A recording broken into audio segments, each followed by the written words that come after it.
수능에는 어쨌든 유명한 작가는 반드시 나와요. 유명한 작가의 안 유명한 작품이 나오는 거야.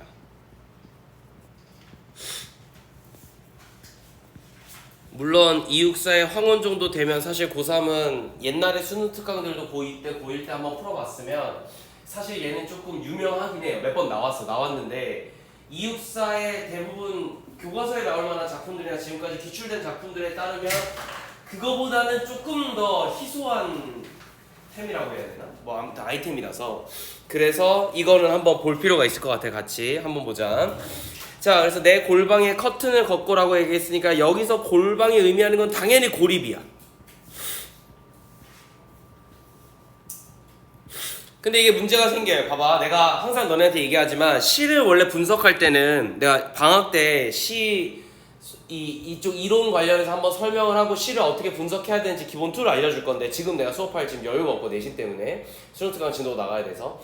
근데 쟤는 원래 어떻게 봐야 되냐면 내가 지금 뭘 본 거냐면 시적 화자가 지금 나라고 있는 거죠. 내가 뭘 본 거냐면 골방을 본 거예요. 빨리 와. 현대시 2번이야. 자, 골방을 본 건데 이 뒤에 나와 있는 뭐가 중요한 거냐면 나의 태도가 중요한 거야. 골방은 원래 일반적으로 고립된 공간이니까 부정적인 공간으로 볼 거야. 그래서 나도 선입견을 가지고 세모를 치긴 했는데 근데 이 새끼가 뭐라고 그랬냐면 골방에 커튼을 걷는다 그랬어요. 형광펜질 하나만 쳐놓을래? 됐죠? 골방이긴 한데 커튼을 걷었으니까 이게 무슨 의미냐면 연결되었어.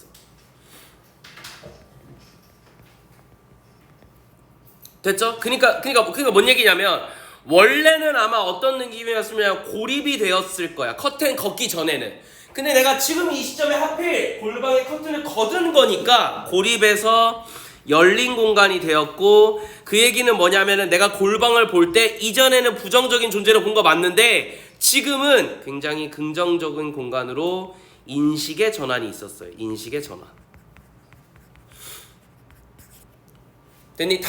다만 골방이라고 처음에 봐봐 커튼을 열고 했는데 커튼을 걷고 했으니까 커튼 걷었나 보다 이러면 망하는 거야. 됐어? 내가 예민해야 돼. 커튼을 걷기 전과 커튼을 걷고 난 후에 뭐가 달라졌을 거잖아. 상태의 변화는 내 인식의 변화란 말이야. 그러니 아마도 골방이 바뀐 이후에는 나는 이런 느낌일 거니까 너네 본능적으로 인식의 전환이 일어났다. 인식의 전환이 일어났으니까 행동도 전환됐겠지 라는 생각을 해주셔야 돼. 됐어? 이게 제일 어려운 시험 포인트야. 됐죠? 이 지점이. 그래서 요거 별표 하나만 치고 인식의 전환이라고 꼭 써주세요. 어쨌든 긍정적 공간이야. 현재는 골방은 긍정적 공간이 돼버렸어요. 이제 이게 중요해. 애들이 이걸 이해를 못하는데 그냥 뭐 커튼을 걷은 거 아니에요 뭐 이러는데 그게 아니에요. 그래서 난 뭘 받아들일 거냐면 근데 이것도 재밌어. 뭘 받아들이냐면 정성된 마음으로 온 마음을 다해서 황혼을 맞아들인다고 했으니까 황혼이 내가 지향하는 바예요. 나도 몰라 이게 뭔지. 그래서 대충 느낌은 어떤 느낌이냐면 황혼이니까 저무는 거잖아. 나의 죽음을 겸허히 받아들이는 자세 이렇게 해석할 수도 있어. 알겠지? 보기가 어떻게 나오냐에 따라서 황혼을 죽음으로 하면은 인간의 유한성 그리고 유한한 인간의 유한성 혹은 운명적인 무언가를 받아들이려는 겸허한 자세로 볼 수 있지만 지문만 봐서는 뭔지 모르니까 황혼은 그냥 지향점인 거고 이건 마치 태양과 똑같이 내가 지향하는 무언가 이게 광복이 될 수도 있어요. 나도 몰라요. 알겠죠? 이렇게 볼 수도 있는 거야. 일제강점기라는 즉 일본이 뭔가 엄청 우세했던 시기의 황혼일 수도 있잖아. 됐어? 원래 일반적으로 황혼은 어때? 부정적인 소재지. 여기선 좋을 수도 있다. 없어? 수건 가게 맞는 거. 뒤에 있어. 뒤에 해놨어. 너무 때문에. 아우.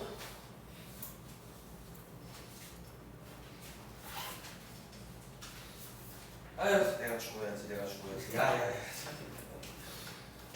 2강이다. 자, 그래서 황혼은 그냥 지향점이야. 이걸 잘 받아들여야 돼. 자, 그래서 바다의 흰 갈매기들 같이도 인간은 얼마나 외로운 것이냐 이랬으니까 뭐뭐한 것이냐는 당연히 서리법이고요. 자, 중요한 거는 어쨌든 인간의 본연적인 어떤 외로움을 얘기하고 있으니까 이렇게 쓸게요. 인간의 본연적, 내재적, 근본적 외로움을 갖다가 인식했다라고 보면 좋을 것 같고, 이 외로움은 결과적으로는 이 인간이 가질 수밖에 없는 필연적인 무언가이기 때문에 운명을 갖다가 인식했다. 피할 수 없는 운명과 운명론적 세계관이라고 하긴 좀 어려워. 근데 어쨌든 피할 수 없는 운명을 갖다가 인식했다. 나는 본연적으로 태어나자마자 외로운 거야. 그러니 외로움이라는 것은 황혼과 같은 거야. 근데 저 황혼이 긍정적일 가능성이 높으니까 이 외로움도 그렇게 나쁜 게 아니에요. 알겠니? 내가 지금 계속 얘기하는 건 뭐냐면은 일반적으로 부정적인 소재들이야. 골방, 황혼, 외로움. 근데 이런 것들을 갖다가 지금 이 화자는 생각보다 부정적으로 보고 있지 않아. 긍정적으로 보고 있는 거야. 됐지? 그냥 겸허히 받아들이는 태도야. 자, 그래서 이제 얘기합니다. 자, 황혼아 이렇게 얘기했으니까 의인법이에요. 말을 건네는 방식으로 진행하고 있고요. 뭐뭐야 이렇게 얘기했으니까 돈호법이라고 하기도 해요. 뭐뭐야, 뭐뭐아 이렇게 부르면 당연히 돈호법이야. 돈호법은 당연히 사람처럼 부르는 거니까, 이름 부르는 거니까 의인법에 해당되는 거예요. 자, 내 부드러운 손을 힘껏 내밀라 라고 얘기했으니까 이것도 마찬가지로 황혼이 손이 어딨어 시키더라. 그러니까 이것도 의인법인 거지. 됐죠? 자, 뭐뭐 내밀라 이렇게 얘기했으니까 명령을 해서 강한 의지를 얘기하고 있어요. 너랑 같이 가고 싶은 거야. 황혼아 손 좀 내밀어 봐. 입술도 내가 맞춰볼게. 이렇게 했으니까 황혼은 나의 무언가야. 그러니까 내 뜨거운 입술을 갖다가 마음대로 맞춰볼게 이랬으니까 뜨거운 입술에다가 동그라미 치고, 이건 일종의 어떤 사랑과 애정 정도가 되겠죠. 그러니까 내가 지금 황혼을 굉장히 좋게 보고 있는 거야. 그 황혼이 긍정적이라는 걸 인식해야 돼. 자, 그래서 내 품에 안긴 모든 것들에 내 입술을 보내게 해다오 라고 얘기하고 있어. 그리고 이제 이 내 품에 안긴 이 모든 것들을 하나하나 설명할 거야. 잘 봐봐. 자, 그래서 내가 이 내 입술을 보낼 대상들이 누구냐면, 첫 번째 저 12성자의 반짝이는 별들 1번 해놓고 밑줄 쳐놓고, 두 번째 종소리에 저문 삼림 속의 그윽한 수녀들, 두 번째 밑줄 쳐놓고요. 그 다음에 세 번째 그 저 많은 수인들에게도, 세 번째. 자, 이런 친구들이 다 어떤 친구들이냐면 의지할 곳이 없다. 의지할 곳 없는, 자 밑줄 쳐놓고 그들의 심장이 얼마나 떨고 있는가 이랬으니까 불안감이죠.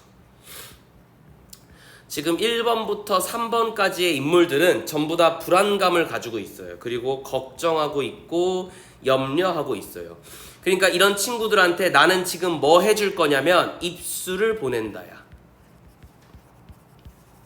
그럼 위로 아니냐? 연민 아니야? 이렇게 보셔야지. 됐지? 별거 아니야. 그냥 나는 내 입술이라는 건 뭐냐면은 나의 사랑과 애정의 정도야. 근데 계속 얘기하지만 그 입술을 누구하고 맞췄냐면 먼저 황혼하고 맞췄어. 황혼은 어떤 존재지? 외로운 존재야.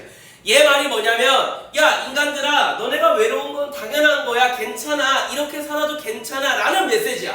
그 메시지를 어떻게 전달하고 있냐면, 자 별들도 있어, 수녀들도 있어, 수인들도 있어. 근데 쟤네들 다 외로울 거거든. 그래서 막 불안해하고 있는데 입술을 보낸다는 얘기 뭐야? 너네 불안할 필요 없어. 원래 외로운 거야 라고 격려해주고 위안을 보내주는 거야. 근데 잘 봐 얘들아, 내가 원래 누구하고만 봤었냐면, 난 처음에 골방을 봤었고, 두 번째로 그 골방이라는 건 결국 황혼하고 연결되는 것 같아. 그래서 내가 황혼을 봤어요. 근데 황혼을 보고 나서 이 황혼한테 내가 지금 연민의 메시지를 보내고 있고, 됐지? 애정을 보내고 있고, 그리고 이것이 외로움을 갖다가 외로움이라는 걸 인식하고 이것 자체를 받아들이고 있어. 그런데 이 황혼을 또 누구한테 보내주고 있냐면 별과 수녀와 수인들에게도 보내주는 거니까 어떻게 된 거야? 인식이 확장된 거지. 이게 되게 중요한 포인트거든. 그럼 인식이 확장된 포인트가 어디예요? 여기예요. 됐죠? 내 품에 안긴 모든 것들, 황혼아 네 안에 있는 모든 애들에게 내 걸 보내줄게 라는 이 문장 자체가 화자의 인식의 확장을 얘기하는 겁니다. 그래서 필기해놓자. 인식의 확장. 이거 되게 중요한 거야. 이게 시험에 되게 어렵게 나오는 부분이라서 내가 지금 파란색으로 굳이 필기를 한 번 더 해주는 거예요. 자, 모든 소외된 존재들에게, 처음에 황혼만 봤었는데 그게 아니라 소외된 모든 애들, 모든 외로운 친구들에게 나의 애정과 연민과 격려를 보낼게 라고 얘기하는 거니까 인식의 확장이다. 요렇게 보고 시험 문제, 그래서 요 앞 두 줄이 맨날 시험에 나와요. 커튼을 걷고라는 게 인식의 변화, 화자의 어떤 이런 인식의 전환이 있는 부분이라면 그 인식이 한 번 더 확장돼요. 어디서? 바로 다음 주에. 됐죠? 다음 주에. 이게 되게 어려워. 시험 문제 나올 때 인식의 전환, 인식의 확장 나오면 무조건 어렵거든. 그래서 요거 꼭 밑줄 쳐놓고 꼭 암기를 해두셨으면 좋겠어요. 맨날 나오니까 맨날 나오는 작품이라 거의 암기처럼 봐도 괜찮을 것 같아. 내신처럼. 자, 그래서 나의 입술을 보내 뭐 아무튼 이렇게 정리가 될 것 같고. 자, 그래서 이제 봐봐. 근데 1, 2, 3만 있는 게 아니야. 또 나올 거야. 그래서 4번이 누구냐면 낙타를 탄 행상대에게도.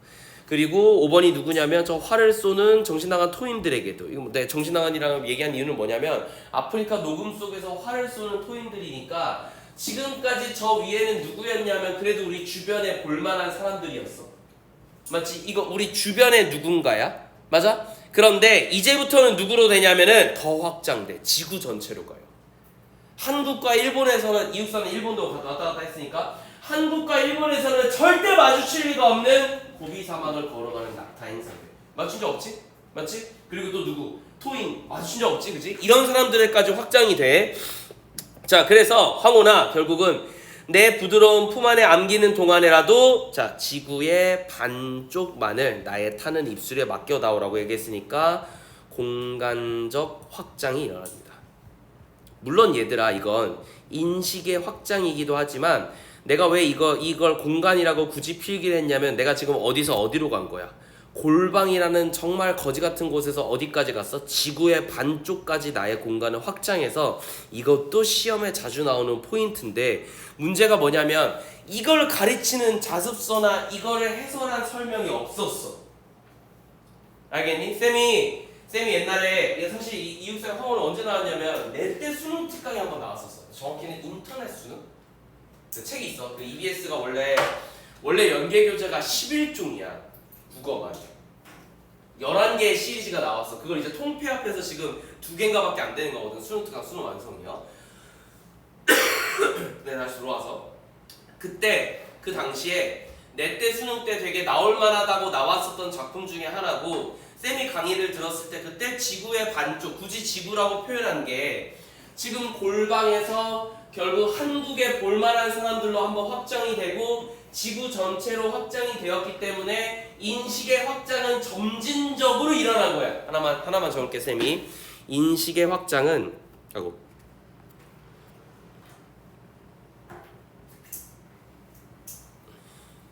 점진적으로 일어났어요.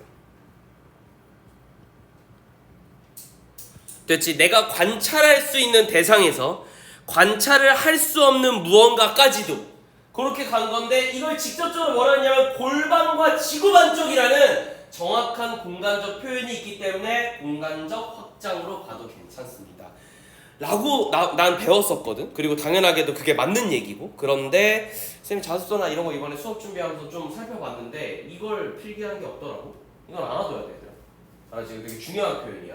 그래서 이 화자는 결과적으로 자신의 인식의 확장을 나열함으로써 설명했어. 맞지? 그러면서 모든 시각으로 그 모든 글들이 그렇지만 한번 나열해서 예시를 얘기한 다음에 반드시 정리를 해줘야 돼. 그 정리가 어디야? 지구 반쪽. 됐죠? 공간의 확장을 표현함으로써 인식의 확장의 점진적인 변화를 갖다가 설명하였다. 이렇게 하면 맞는 거고요. 계속 봅시다.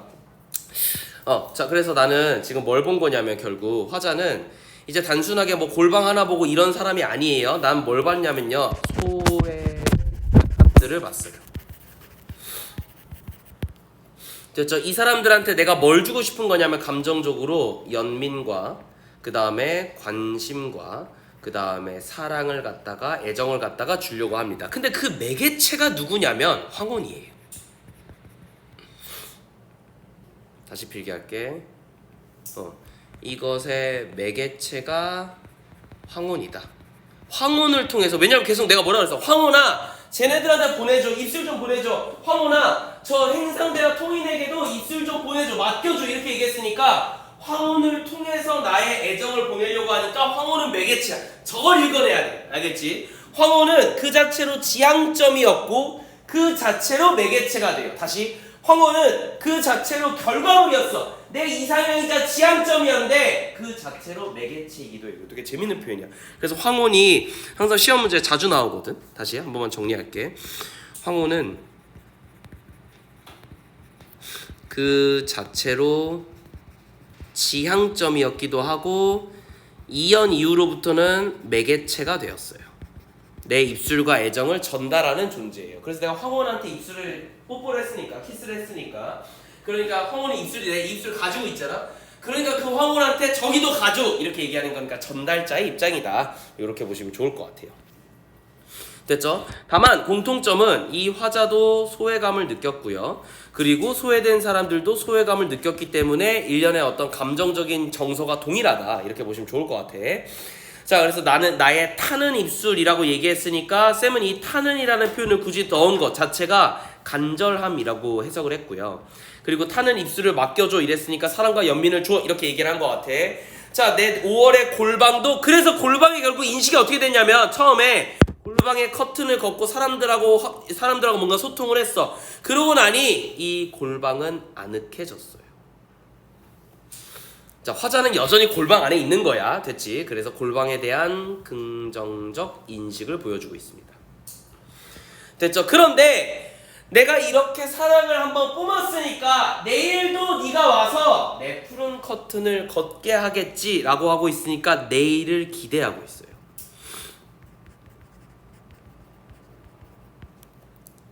됐죠? 그런데 암암이 사라지긴 시냇물 소리 같아서 한번 식어지면 다시는 돌아올 줄 모르나 보다. 이건 무슨 얘기냐면 봐봐. 내 골방에서 황혼은 내일 또 올 거야. 그래서 난 그게 기대돼. 근데 문제는 뭐냐면 그럼 오늘의 황혼은 어떻게 된다고? 없어질 거잖아. 다시 안 돌아올 거잖아. 그러니까 사라질 거야. 위에 건 기대감이고 밑에 건 아쉬움이에요. 이걸 연도 안 띄고 이렇게 설명해놨어. 그러니까 이 두 개를 합치면 어떻게 돼? 복합적인 감정이에요. 황혼은 오늘은 건 없어질 거야. 그래서 너무 아쉬워. 너무 속상해. 내가 오늘 너에게 애정을 다 줬거든. 근데 내일 또 방문할 거야. 기대도 돼. 오늘 내 애정을 쏟은 존재가 없어진다는 점에서 굉장히 슬프고 아쉽지만 내일 동일한 존재가 또 올 거고 나도 내일 그 아이에게 사랑과 애정을 줄 거라는 점에선 기대가 된다는 점에서 복합적인 감정이다. 이렇게 보시면 좋을 것 같아요. 자, 여기까지가 내가 내재적 관점으로 해석한 거야. 되니? 시를 딱 봤을 때 나뿐만 아니라 너네도 딱 요 정도로 해석할 수는 있어야 돼. 소외된 존재까지는 볼 수 있어야 돼. 그런데 문제가 뭐냐면 황혼에 대한 보기가 나온다던가 소외된 존재에 대한 보기가 나옴으로써 시의 해석이 달라질 수도 있겠지. 됐지? 이건 그냥 인류애적인 무언가인데 광복으로 본다면 결국 뽀뽀가 뭐야? 입술이 뭐야? 광복에 대한 희망이겠지? 맞지? 그러면 여기 있는 사람들 다 누구예요? 광복을 소원하거나 나라를 잃은 누군가들이 될 것이고 그러면 결국 황혼은 누구냐면 봐봐. 왜 황혼이 중요한 거냐면 해가 떠 있을 때는 누가 통치하고 있어? 일제가. 일제의 힘이 강하니까. 그러니까 오히려 그때 부정적인 거야. 우리가 움직일 수 있는 데는 언제야? 음지거나 밤일 때야.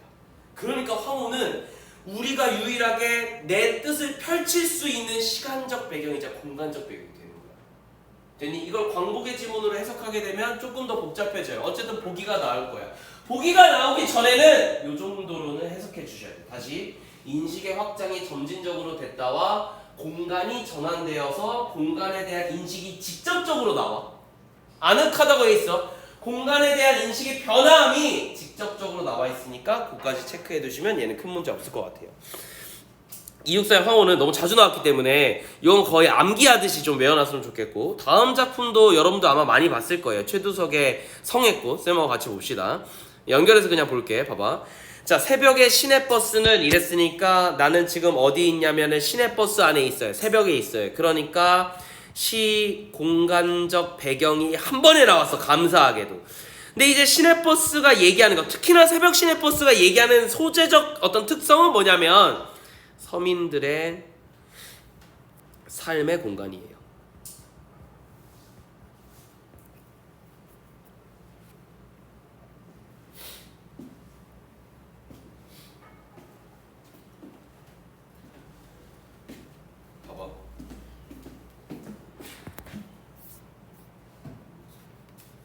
내가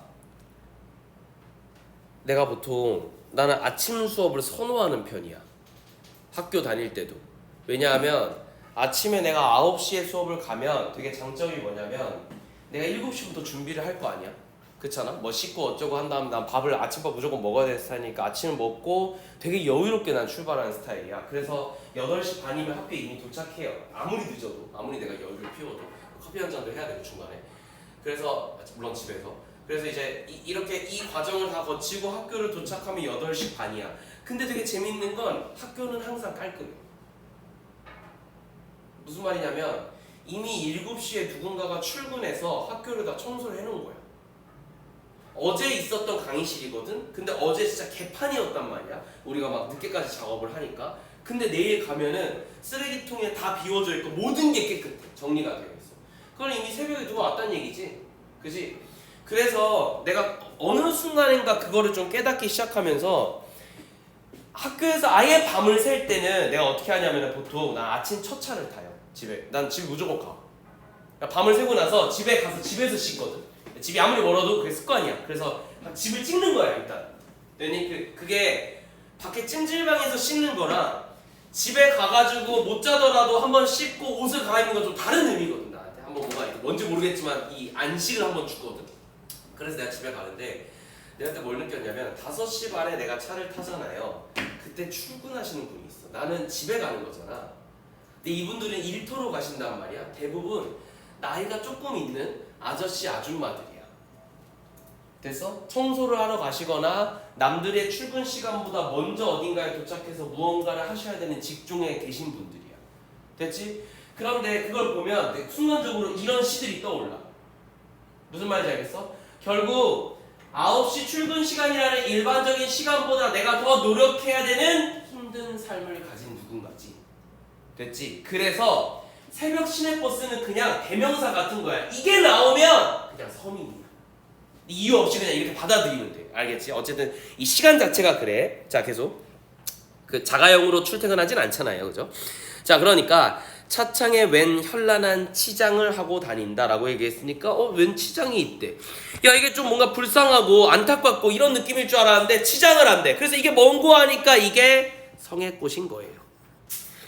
그죠? 자, 성의꽃은 결국은 그럼 아침에 엄청 추운 거잖아. 추운데 새벽이라서 추운데 안에 이제 사람들이 많이 탔으니까 자연스럽게 성애가 핀 거잖아. 그렇잖아. 그걸 지금 뭐라고 했냐면 치장이라고 얘기한 거니까 이렇게 쓸게 쌤이. 삶의 애환이야. 성애꽃은. 이걸 어떻게 표현한 거냐면 꽃이라고 표현도 했잖아. 치장, 꽃 둘 다야. 꽃이라고 표현한 것 자체가 이미 아름답게 표현한 거예요. 이걸 심미적 표현이라고 선지에 나오더라고. 물론 꽃도 그거야. 성애라고 한 게 아니라 꽃이라고 한 것 자체가. 근데 이게 추울수록 그렇대. 당연하지. 그치? 그러니까 우린 이제 이게 겨울이라는 걸 알 수가 있고 당연하게도 힘겨운 현실을 갖다가 얘기하는 소재다. 이렇게 볼 수 있겠네요. 자, 어제 이 버스를 탔던 처녀 총각 아이 어른이라고 얘기했으니까 누구든 가리지 않고 다 얘기하는 거야. 남녀노소니까 이걸 그냥 서민이라고 쌤 볼게요. 됐죠? 나의 연민의 대상이기도 해요. 하나만 더 적자. 연민의 대상. 넘어가시고. 자, 그 연민의 대상들은 누구냐면 미용사, 외판원, 파출부, 실업자라고 얘기했으니까 한 번 더 평범한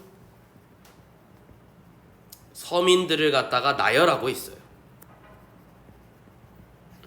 됐죠? 그들의 입김과 숨결이 간밤에 은밀히 만나 피워낸 번뜩이는 자 동그라미 치자 기막힌 아름다움 이렇게 얘기했네요. 자, 민중의 삶의 애환을 결국 성애에 비유한 건데 맞죠? 이 성애를 꽃이라고 얘기도 하고 치장이라고 얘기도 하고 아름답다고 얘기하는 걸 봐서는 이 민중의 삶의 애환에 대해 가지고 예찬적인 태도를 보여주고 있네요.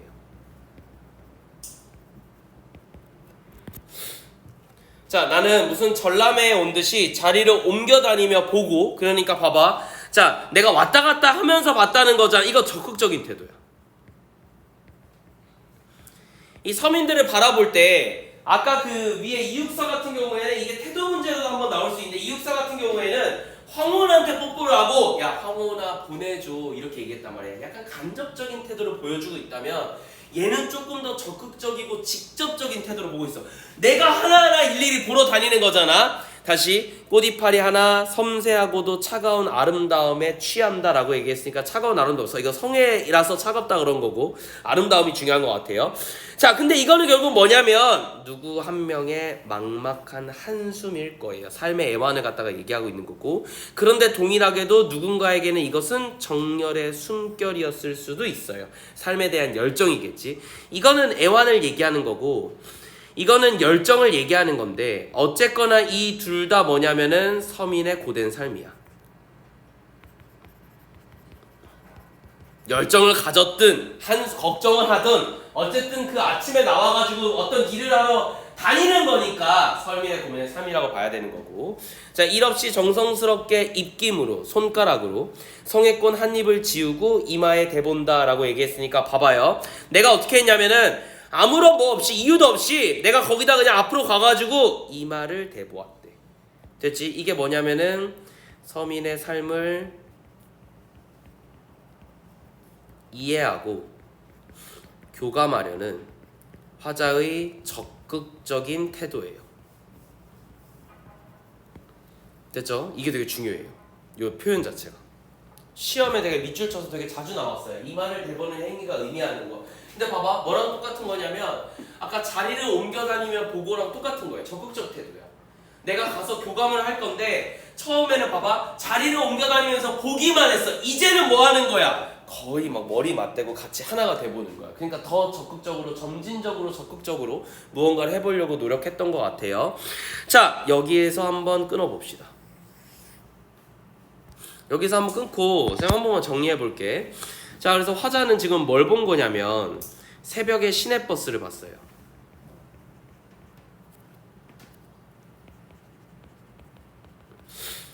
그리고 여기에 성애꽃을 봤어.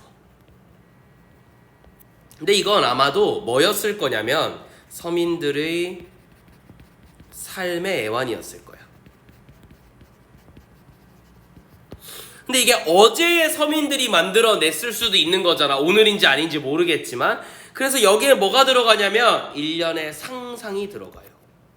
그러니까 내가 이걸 감상을 하는 거니까 아 이건 누군가의 애환이었을까? 아 이건 누군가의 열정이었을까? 하면서 막 상상을 하는 거야. 됐지? 어쨌든 이 부분에서 둘 다 이 서민의 어떤 그 태도에 삶의 태도에 대해서 예찬적인 태도를 보여주고 있고 연민의 태도를 보여주고 있어요.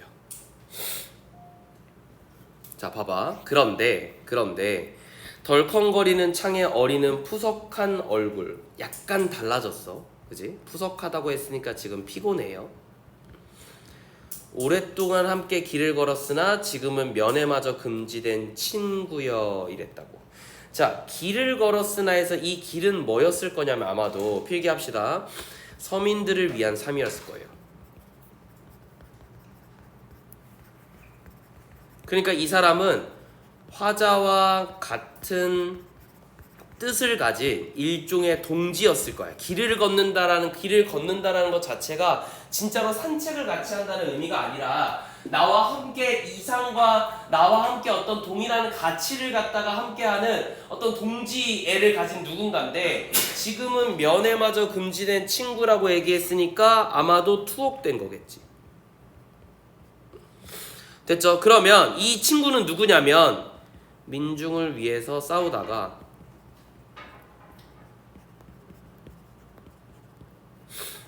그러니까 한마디로 현실에 적극적으로 저항했던 사람이고 그리고 그 사람은 현재 지금 투옥 중인 동지를 얘기하는 거겠지. 됐지? 내가 왜 이걸 이렇게 나눴냐면 여기서 한번 끊기고 내가 지금까지는 서민의 삶만 얘기하다가 어디로 가는 거냐면 친구에게까지 시상이 전개가 돼요. 봐봐. 여기서는 상상이었는데 여기에서는 연상이지. 됐죠? 친구는 서민이었을 수도 있겠지만 큰 뜻에서는 화자하고 같은 사람이에요. 결국 나는 서민들을 보다가 나와 함께 뜻을 했었던 친구에게까지 가는 거야. 여기까지는 논조가 동일한데 그 서민들의 삶의 애환까지는. 그런데 친구로 가면서 약간 달라진단 말이야. 그래서 여기서 쌤이 끊고 시상의 전환이 일어난다고 보는 거예요.